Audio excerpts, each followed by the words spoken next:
नमस्कार मैत्रिणींनो, राधे राधे. आज मला लिंबूपासून गोड तिखट असं लोणचं लागणार आहे. एवढा लिंबू स्वच्छ धुवून पुसून कट करून घ्यायचे. त्याच्या बियाही काढायच्या. बी काढल्यानंतर कडूपणा असतोय. आणि मी 8 दिवस मिठामध्ये मुरत ठेवली होती. एवढा 8 दिवसांनी मी आता त्याचं लोणचं बनवणार आहे. त्यासाठी प्रथम गॅस लावून घ्यायचा.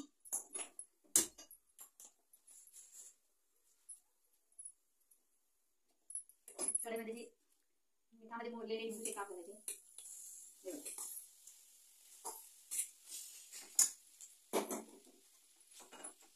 काप घातल्यानंतर त्याच्यामध्ये जेवढा आपल्याला गोड हवं तितकंच गूळ घालायचं. जास्त आवडतं तर जास्त घालू शकता. आम्हाला तिखट गोड पाहिजे त्याच्यात मी थोडं मस्त असं रवळत राहायचं. ते गुळ करायला हवं.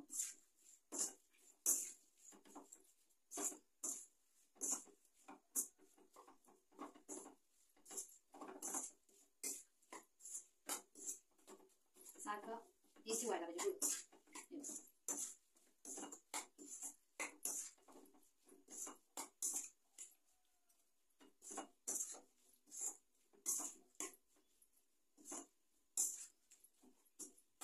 मस्त ह्या गुळाची हे गुळ आहे ना, समजा की असं चिकट जरा व्हायला म्हणजे चिकट आपल्या किती खराब होत नाही. त्याच्यामध्ये पाणी घालायला लागतं.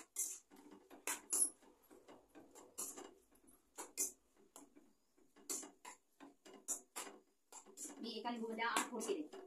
मला हव्या असला तर 4 करू शकता, काय हरकत नाही.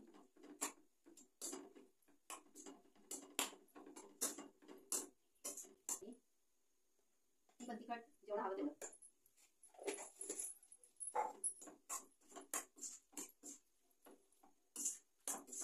आपण मेथी दाणे घालू शकतो. मेथी पावडर करून घालायची.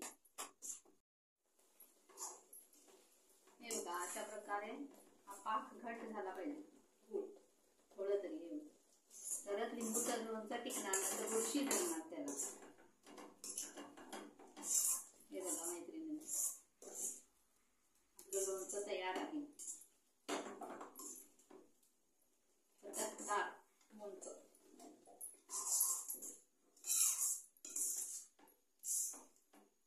मी एकदा तरी ट्राय करून बघा.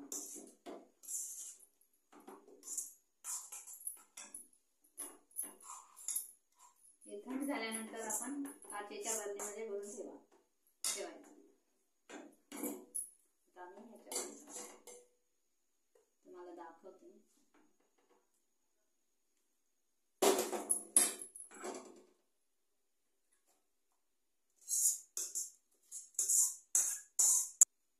असं लोणचं करायचं. काळ्या गुळाचं लोणचं पौष्टिक.